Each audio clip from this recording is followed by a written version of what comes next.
السلام علیکم ورحمۃ اللہ وبرکاتہ۔ نحمدہ ونصلی ونسلم علی رسولہ الکریم، الصلاۃ والسلام علیک یا رسول اللہ وعلی آلک واصحابک یا نور اللہ صلی اللہ تعالی علیہ وسلم۔ عزیزان محترم، رمضان المبارک کی آمد ہے، رحمت و نور کی برسات جھما جھم ہونے کو ہے۔ اہل ایمان کے دل خوشی و مسرت کی ہریالی سے لہلہانے لگے ہیں۔ نبی کریم صلی اللہ علیہ وسلم بڑی گرم جوشی سے اس ماہ مبارک کا استقبال فرماتے۔ دوسرے مہینوں کے مقابل اس ماہ مبارک میں زیادہ عبادت و ریاضت کے لیے مستعد ہوتے اور اپنے اہل خانہ کو بھی اس کے لیے تیار فرماتے۔ جیسا کہ حضرت ام المؤمنین سیدہ عائشہ صدیقہ رضی اللہ تعالی عنہ فرماتی ہیں، کان رسول اللہ صلی اللہ علیہ وسلم اذا دخل شہر رمضان شد مئزرہ ثم لم یأتی فراشہ حتی ینسلخ۔ فرماتی ہیں کہ جب رمضان المبارک شروع ہوتا تو نبی کریم صلی اللہ علیہ وسلم کمر ہمت کس لیتے، اور جب تک رمضان المبارک گزر نہ جاتا آپ بستر پر تشریف نہ لاتے۔ اور ایک دوسری روایت میں فرماتی ہیں، کان رسول اللہ صلی اللہ علیہ وسلم اذا دخل رمضان تغیر لونہ وکثرت صلاتہ وابتہل فی الدعاء واشفق منہ، کہ جب رمضان المبارک آتا تو آپ صلی اللہ علیہ وسلم کا رنگ مبارک بدل جاتا، بکثرت نوافل پڑھتے، خوب گڑ گڑا کر دعا کرتے اور اللہ سے ڈرتے۔ اس اہتمام کے باوجود کہ سرکار رمضان کی تیاری میں اس قدر اہتمام فرماتے، اس کے باوجود آخری عشرے کی محنت اور مستعدی کا حال یہ ہوتا کہ ایک روایت میں، دوسری روایت میں سیدہ عائشہ صدیقہ رضی اللہ تعالی عنہ فرماتی ہیں، قالت کان النبی صلی اللہ علیہ وسلم اذا دخل العشر شد مئزرہ واحیا لیلہ وایقظ اہلہ، کہ جب رمضان مبارک کا آخری عشرہ آ جاتا تو نبی کریم صلی اللہ علیہ وسلم پوری مستعدی ظاہر فرماتے، راتوں کو زندہ رکھتے، یعنی پوری رات عبادت میں گزارتے، اور اپنے اہل و عیال، اپنی ازواج مطہرات کو بھی بیدار رکھتے، عبادت میں مصروف عبادت رکھتے۔ اسی طرح ام المؤمنین سیدہ عائشہ صدیقہ رضی اللہ تعالی عنہ ایک اور روایت میں یوں فرماتی ہیں، کان رسول اللہ صلی اللہ علیہ وسلم یجتہد فی عشر الاواخر ما لا یجتہد فی غیرہ، کہ حضور اکرم صلی اللہ علیہ وسلم رمضان المبارک کے آخری عشرے میں اتنی عبادت میں کوشش فرماتے جتنی دوسرے عشرے میں نہ فرماتے،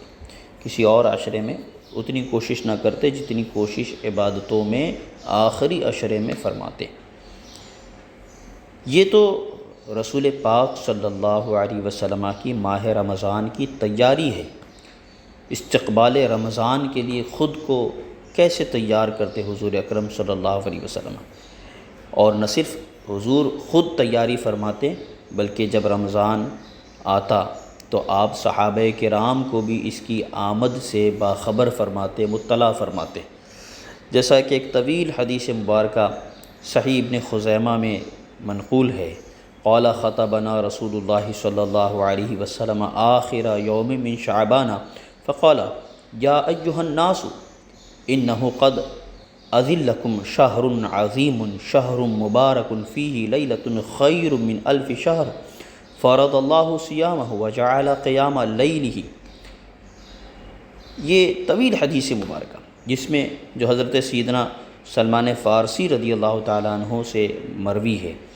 فرماتے ہیں کہ رسول پاک صلی اللہ علیہ وسلم آخری شعبان کو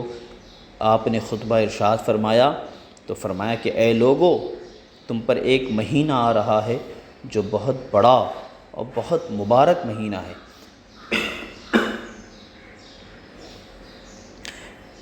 بہت مبارک مہینہ ہے، اس میں ایک رات ایسی ہے جو 1000 مہینوں سے بہتر ہے۔ اللہ تعالیٰ نے اس کے روزے کو فرض فرمایا اور اس کی رات کے قیام کو ثواب کی چیز بنایا۔ جو شخص اس مہینے میں کوئی نیکی کرے اللہ کا قرب حاصل کرے گا، اور وہ ایسا ہے جیسا کہ غیر رمضان میں فرض ادا کیا۔ اور جو شخص اس مہینے میں فرض ادا کرے گا وہ ایسا ہے جیسا کہ غیر رمضان میں 70 فرائض ادا کرے۔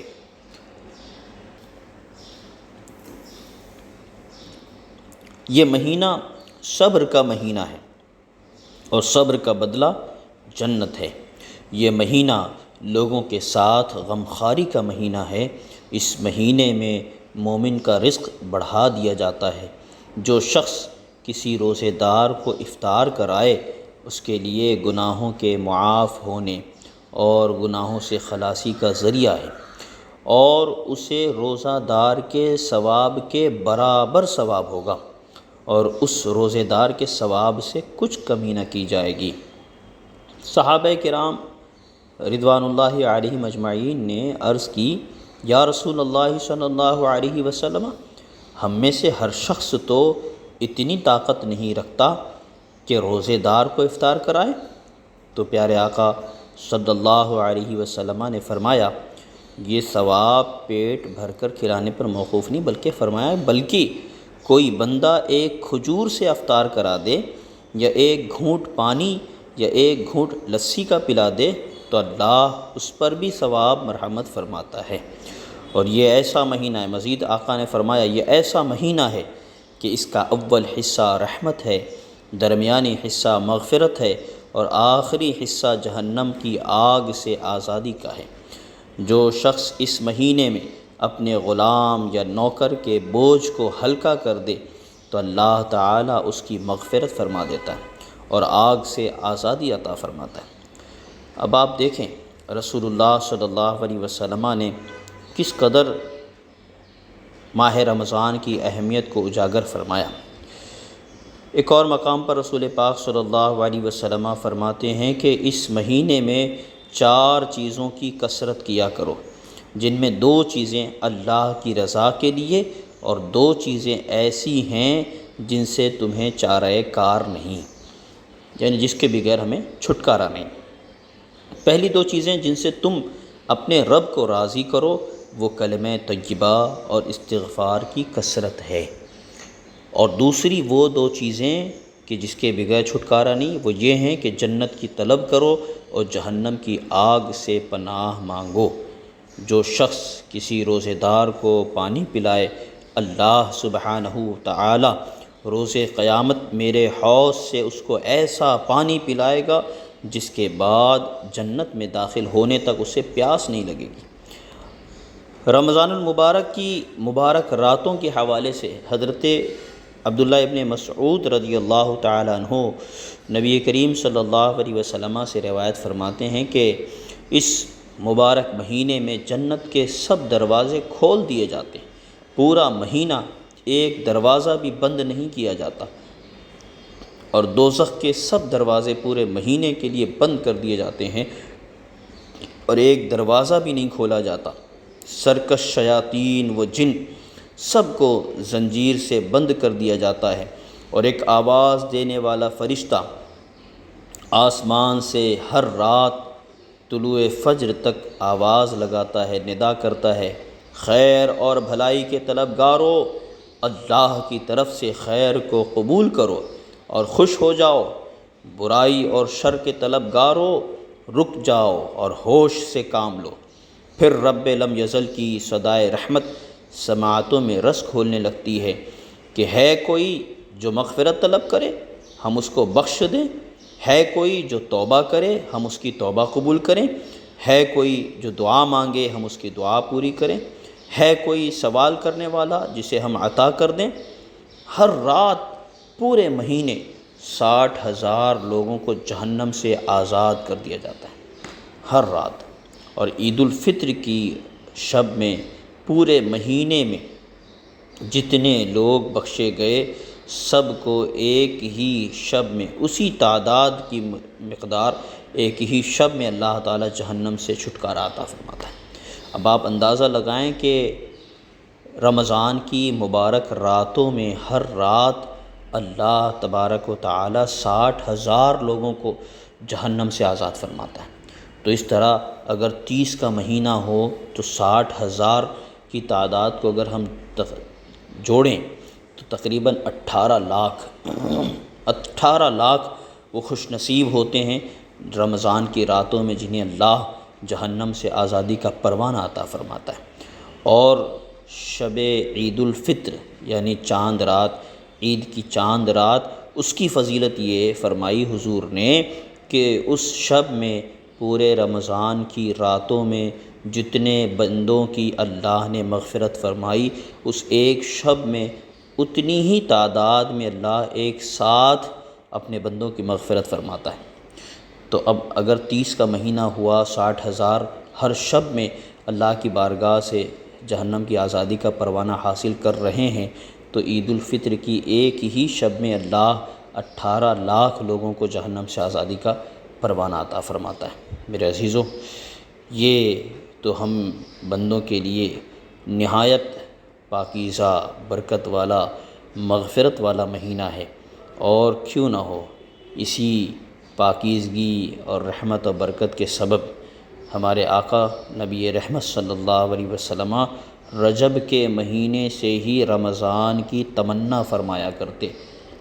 دعا فرماتے، اللہم بارک لنا فی رجب و شعبان و بلغنا رمضان۔ اے اللہ ہمیں رجب اور شعبان میں برکتیں عطا فرما اور ہمیں ماہ رمضان عطا فرما۔ سبحان اللہ۔ تو 2 مہینہ پہلے ہی حضور اکرم صلی اللہ علیہ وسلم رمضان المبارک کا استقبال فرماتے، اور جیسے ہی شعبان کی آخری رات آتی تو آپ اپنے جانثار صحابہ کو جمع فرماتے اور ان کے سامنے رمضان المبارک کی اہمیت، اس کی خصوصیت کا دل آویز تذکرہ فرماتے۔ ان احادیث اور اس مختصر سے بیان سے معلوم ہوا کہ رمضان کی آمد سے پہلے ہی اس کا استقبال کرنا حضور اکرم صلی اللہ علیہ وسلم کی سنت مبارکہ ہے۔ اللہ تعالی ہمیں بھی رمضان کے استقبال، اس کے احترام اور اس کی آمد کی تیاریوں کی توفیق عطا فرمائے۔ اللہ عز و جل ہمیں ماہ رمضان کی برکتوں اور رحمتوں سے مالا مال فرمائے۔ السلام علیکم ورحمۃ اللہ وبرکاتہ۔